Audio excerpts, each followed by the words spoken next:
자, 오늘 말씀 가운데에 말에 관한, 언어에 관한 말씀을 우리에게 주고 계십니다. 그래서 오늘 우리 말씀의 제목 한번 크게 읽어봅시다. 시작. 말은 축복의 통로입니다. 아멘. 우리의 말이 축복의 통로가 된다는 것이죠. 우리의 언어가.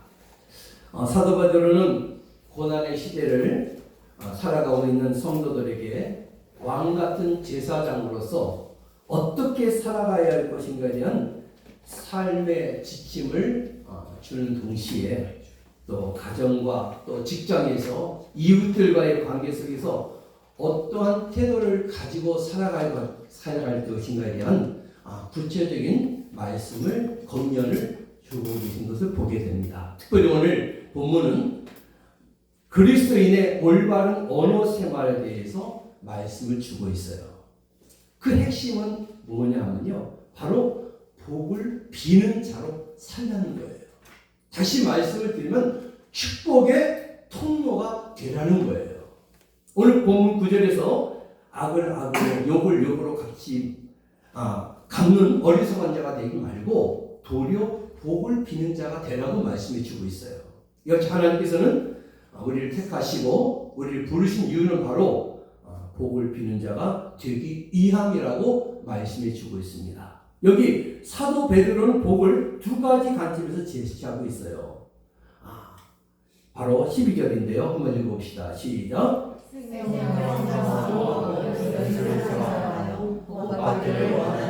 아멘. 여기는 생명을 사모하고 그랬어요. 또 연습을 살아가요. 그러니까 생명을 살아가고 좋은 날 보기를 원하는 자가 어떤 자인가, 여기에 대해서 말씀을 주고 있어요. 여기 생명은 바로 장수를 의미하고 있고요, 좋은 날은 번영을 말해주고 있어요. 베드로는 이 말씀을 종말론적으로 이해해서 영생과 구원의 날로 해석하고 있어요. 자, 우리 함께 봅시다. 이 세상에서 시작. 이 세상에서 최고의 복은 영원한 생명을 얻는 것입니다. 그렇습니다. 바로 저와 여러분이 이 세상에서 최고의 복이 무엇일까? 그것은 영원한 생명을 얻는 것인 줄로 믿습니다. 우리가 세상에 있는 동안에 돈과 건강과 명예, 가족, 사랑, 이 모든 것이 물론 필요해요. 물론 중요해요. 그러나 정작 저와 여러분이 이 생명을 잃으면 무슨 유익이 있겠습니까? 저와 여러분이 영원한 생명을 얻는 것이라면 우리는 어떤 대가라도 기꺼이 지불해야 될 줄로 믿습니다. 그럼 인간의 방법으로는 그 누구도 이 영원한 생명을 얻을 수가 없어요. 자, 함께 봅시다. 시작. 오직 진리요 생명의 본체이신 예수님을 만나야 된다.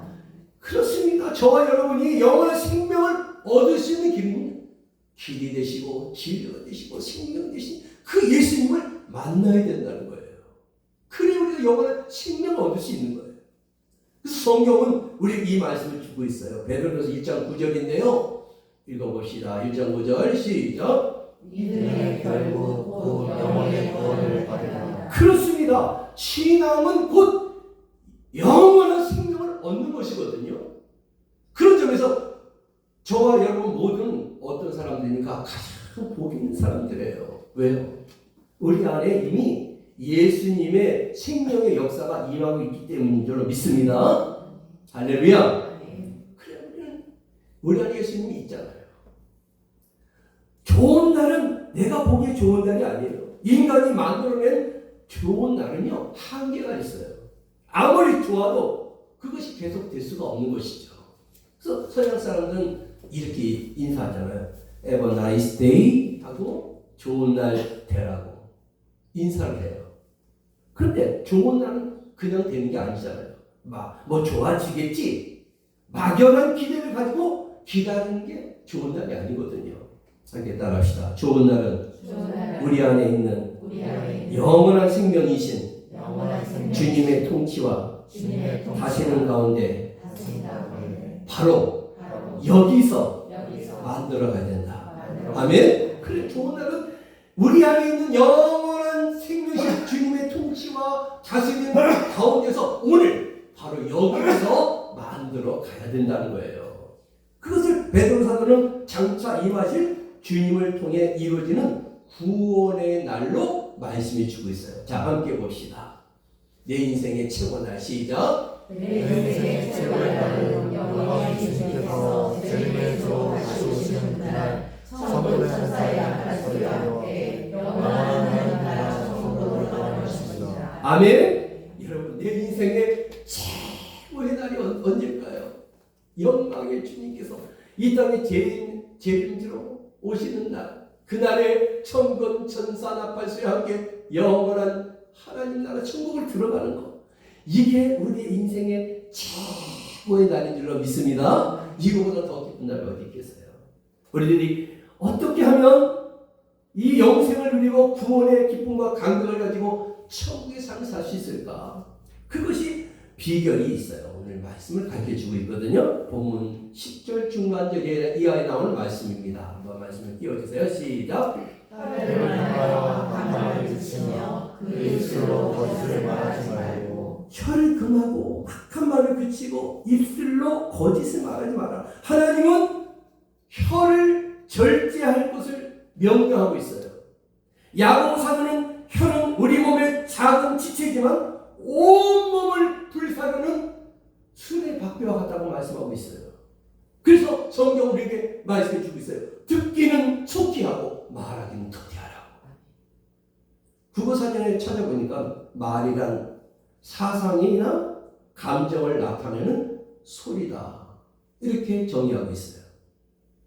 자, 그래서 말이 뭘까요? 함께 봅시다. 말은 시작. 말은 그 사람의 인격을 보여줍니다. 말은요, 그 사람의 인격을 보여주는 거예요. 그렇습니다. 아무리 멋진 옷을 입고 아무리 고상해 보여도 그 사람의 말이 거치면요, 천박한 사람이 되는 거예요. 성경은 말이란 사람의 마음에 가득한 것을 드러내는 것이라고 말씀해 주고 있거든요. 자, 봅시다. 마태복음에 있는 말씀이에요. 시작. 독사의 자식들아 너희는 악하니 어떻게 선한 말을 할 수 있느냐? 이는 마음에 마음에 착한 것을 입으로 말합니다. 그 다음에 선한 사람은 그 싸움 속에서 선한 것을 내고 악한 사람은 그 싸움 안에서 악한 것을 내느니라. 아멘. 그렇습니다. 말은 입에서 그냥 나오는 게 아니에요. 그 사람의 이 마음에 쌓여 있는 것이 나오는 거예요. 예를 들어 선한 것을 쌓아두면요, 선한 것이 나오는 거고요. 악한 것을 쌓아놓으면요, 악한 것이 나오는 거예요. 그러므로 말은 그 사람의 인격을 가장 잘 보여주는 거예요. 우리 사랑하는 여러분, 혀는 작은 지체지만 우리가 말에 무엇을 심느냐에 따라서 그 결과는 엄청나게 달라질 수 있다는 거예요. 우리 말에 무엇을 실느냐에 따라서. 자, 그러면 우리 말에 실지 말아야 될 것을 몇 가지를 한번 보겠어요. 첫 번째 한번 띄워주실까요? 뭘 실지 말아야 될까요? 거짓말을 말에 실으면 안 돼요. 오늘 본문에도 입술로 거짓을 말하지 말라고 명령의 말씀을 주고 있거든요. 그런데 인간의 본능은 어떻습니까? 거짓말을 좋아하잖아요. 인간의 본능은 또 남을 속이려고 하잖아요. 왜 그럴까요? 그것은 우리들이 순간순간 마귀의 지배를 받기 때문에 그런 거예요. 하나님께서는 마귀의 속성을 이렇게 말씀하셨어요. 볼까요? 시작. 너희는 마귀에게서 났으니 너희 아비의 힘대로 너희는 깨닫지 않느니라. 그는 처음부터 살인하는 자요, 진리가 없으므로 진리에 서지 못하고 거짓을 말할 때마다 제 것으로 말하니 이는 그가 거짓말쟁이요 거짓의 아비가 되었습니다. 아멘. 이처럼 마귀는요, 거짓말쟁이고 거짓의 아비가 되었다는 거예요. 마귀는 거짓으로 우리를 속인다는 것이죠. 진리에서 멀어지게 만든다는 거예요. 그리고 진리의 말씀을 부정하게 만듭니다. 하나님과 우리의 사이를 이간질시킵니다. 서로가 서로를 비방하고 중상모략하게 만듭니다. 이게 뭐예요? 다 마귀가 하는 짓이에요. 마귀의 역사는 거예요. 여러분, 우리가 살면서 내 입술에 거짓이 있습니까? 그것은 바로 마귀가 내 마음과 입술을 사로잡고 있다는 증거예요. 저는 이 말씀을 준비하면서 이 찬양이 생각났어요. 나의 입술로 범죄치 않기를. 여러분 정말로 입술로 범죄치 않기를 원합니다. 그러나 우리는 어떻습니까? 수없이 기도해도 어떻습니까?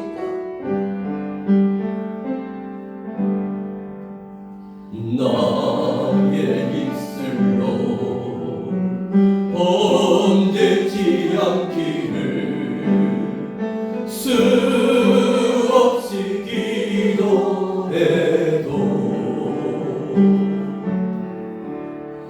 나의 입술 오늘 하루도 남의 맘 아프게 했도다.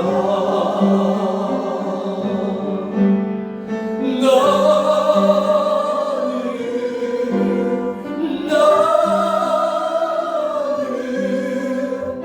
어쩔 수 없는 사람.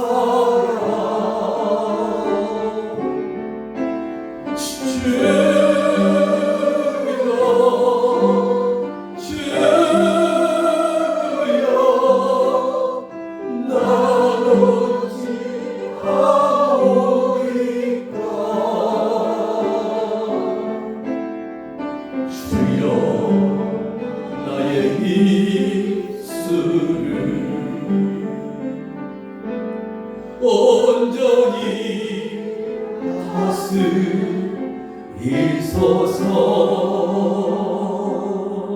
아멘. 여러분, 주님께서 우리의 입술을 다스려 달라고, 온전히 다스려 달라고 우리 늘 기도해야 될 줄 믿어요. 자, 이런 재미난 얘기가 있어요. 어느 목사님이 주일날 설교를 하시면서 다음 주 설교 제목을 말씀해 주시면서, 다음 주 설교 제목은 거짓말에 대해서 말씀을 드리겠습니다. 근데 제가 여러분들에게 숙제를 하나 내겠습니다. 그랬으니까 성도들이 말씀을 제가 볼까? 여러분 다음 주에는 예배 드리기 전까지 마가복음 10장을 꼭 읽고 오셔야 됩니다. 다 대답했어요. 자, 다음 주일날이 됐어요. 오늘 됐어요. 자, 목사님이 설교 전에 여러분에게 물었어요. 여러분 어떻게 마가복음 10장을 다 읽어오셨나요? 자, 읽어오신 분 한번 손들어 봅시다. 자, 그러니까 처음에는 사람들이 손을 번쩍 안 들어. 나이 드신 권사님이 몇 분이 손을 이렇게 들었어요. 그러니까 옆에서 지켜보던 장로님이 손을 또 들었어요. 또 옆을 지켜보고 있던 집사님들이 손을 또 들었어요. 결국 그 예배에 나왔던 모든 사람들이 손을 번쩍 들었어요. 자, 그때 목사님이 말씀하셨어요. 여러분 고맙습니다. 오늘 우리 주님께서는 바로 여러분을 회개시키려고 오늘 이 설교를 준비케 하셨습니다. 죄송하지만 마가복음에는 11장이 없습니다. 손들어 다 됐어. 권사님도 손들고 장로님도 손들고 집사님도 손들고 성도들이 손을 번쩍 다 들었는데 마가복음 11장 없었어요. 다 읽어왔다고 손을 번쩍 드는 거예요. 여러분, 성경은요 거짓에 대해서 강력한 경고를 하십니다. 볼까요? 계시록에 있는 말씀이에요. 시작. 거짓말하는 모든 자들은 불과 유황으로 타는 것에 던져지니 이것이 둘째 사람. 거짓말하는 자는 모든 자들은 불과 유황으로 타는 못에 던져지니 이것이 둘째 사망이라고 그랬어요. 새하늘과 새 땅에 들어갈 수 없는 자들을 말씀하시면서 거짓말하는 자들을 불과 유황으로 타는 두 번째 사망, 지옥에 떨어질 것이라고 경고하고 있어요. 그러므로 이제는 저와 여러분 모두가 하나님 앞에서나 사람들 앞에서나 정직해야 될 줄 믿습니다. 오늘도 여전히 하나님은 정직한 자의 입술을 기뻐 받으십니다. 서양 속담에도 정직은 최선의 정책이라는 말이 있어요. 그럼 우리 모두는 날마다 하나님 앞에서 거짓을 버리고 이웃과 더불어 참된 것을 말하는 그런 삶을 살 수 있기를 바랍니다. 자, 두 번째 한번 봅시다. 시작. 원망과 불평의 말. 자, 말에 거짓을 실으면 안 되고요. 두 번째, 말에 원망과 불평의 말을 실어서는 안 된다는 거예요. 이 원망과 불평은 마귀가 틈타는 마치 고속도로와 같아요. 어느 날 마귀가 백화점에서 특별 세일을 하는데 팔지 않는 한 것이 하나가 있었어요. 그러니까 바로 원망과 불평이라는 상품이었어요. 그 이유는 이 두 가지만 있으면 누구라도 자기의 밥으로 만들 수 있기 때문에 마귀는 이것은 절대 안 팔았어요. 마치 여러분 이스라엘 백성들이 그 애굽에서 430년을 살다가 광야로 나왔잖아요.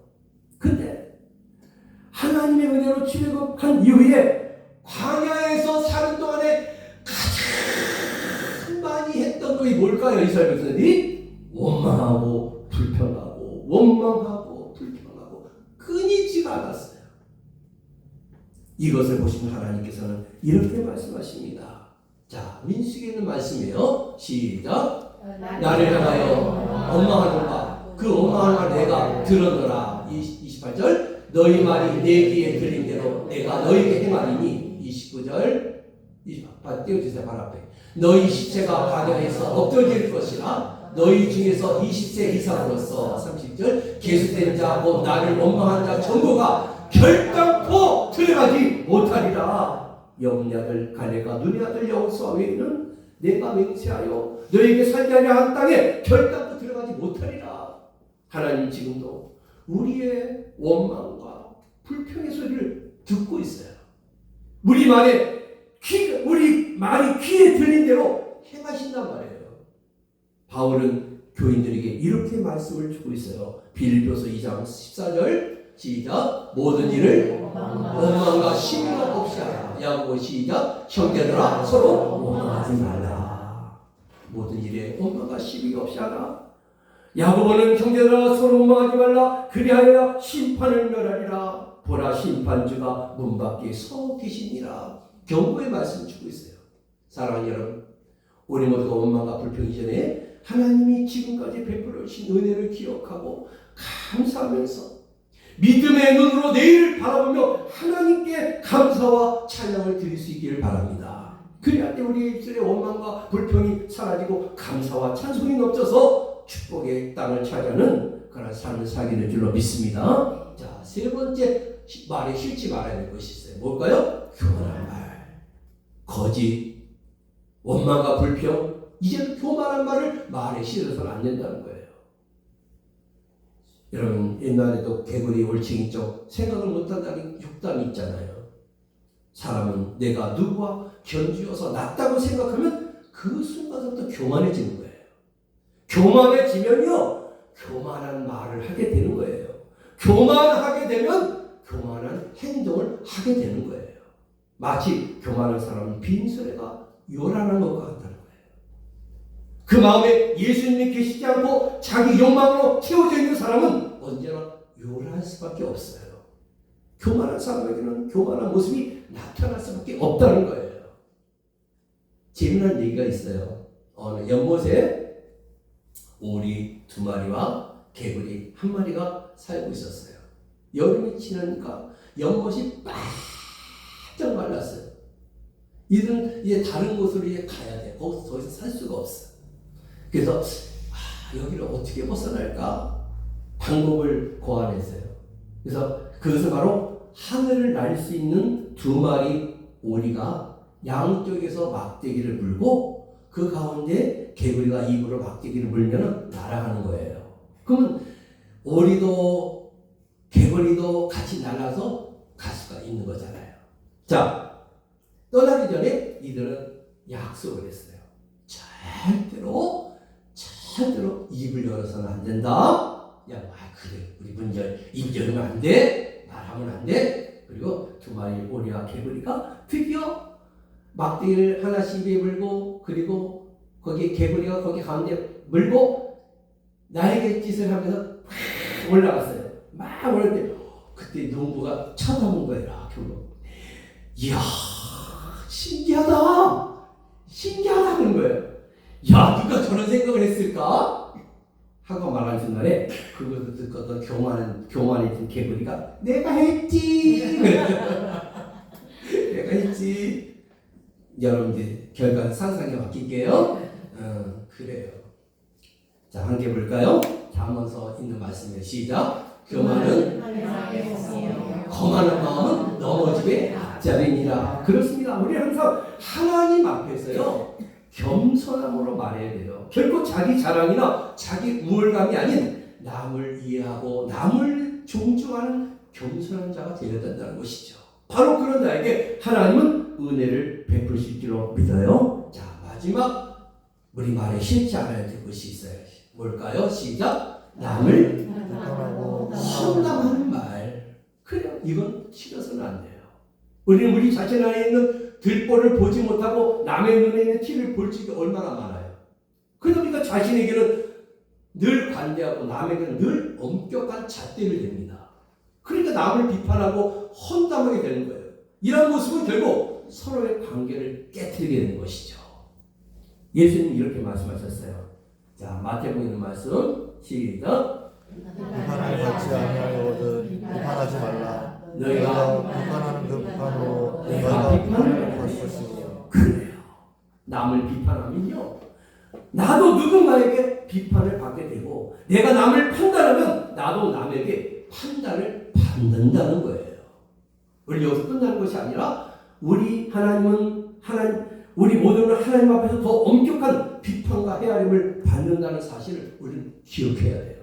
이제 저와 여러분 모두가 비판하고 판단하고 험담하기 전에 먼저 우리 자신을 돌아볼 수 있기 바랍니다. 자, 띄워봅시다. 너희가 시작. 너희가 헤아림으로 너희가 헤아림을 받을 것이니라. 너희가 헤아림으로 너희가 헤아림을 받을 것이다. 여러분들 입장에서 말하지 말고 이제 상대방 입장에서 우리 이해하고 살아가십시오. 그렇습니다. 우리가 이렇게 사는 것이 주님 앞에서 용서받고 사랑하는 비결이 되는 거예요. 그럼 우리들이 적극적으로 해야 할 말이 있어요. 뭘까요? 띄워봅시다. 그 다음 띄워주죠. 우리들이 해야 할 말이 뭘까요? 복을 비는 말.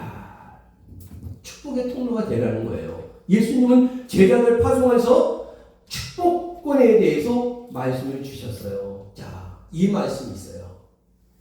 성경 말씀을 볼까? 시작. 어떤 성이나 마을에 들어가든지 그 중에 합당한 자를 찾아내어 너희가 편하게 가서 머물라. 그 다음 또 집에 들어가면서 평안하기를 빌라. 13절 그 집이 이에 합당하면 너희 평안이 거기에 임할 것이고 만일 합당치 않으면 그 평안이 너희에게 돌아올 것이자. 14절 누구든지 너희를 영접하지도 아니하고 너희 말을 듣지도 아니하거든 그 집이나 성이나 나아가 너희 발의 먼지를 떨어버리라 그랬어요. 예. 여러분 이것이 축복의 부메랑이에요. 우리들이 남을 축복하면요 그 축복이 상담에게 전달되는 거예요. 만약 그 축복을 받지 않으면 그 복이 나에게로 다시 돌아온다는 거예요. 그래서 우리가 전도하잖아요. 전도하면 여러 사람들 만나요. 막 싫은 소리 하는 사람도 있어요. 기분 나쁘게 하는 사람도 있어요. 그렇지만 이게 뭐예요? 받지 않으면 그 복이 나에게 돌아오는 거예요. 받으면 그 사람이 축복받지만 받지 않으면 그 복이 다시 나에게 돌아온다는 것이죠. 사랑하는 성도 여러분 함께 따라합시다. 남이 잘 되는 것이 내가 잘 되는 비결이다. 남이 잘 되는 것이 내가 잘 되는 비결이에요.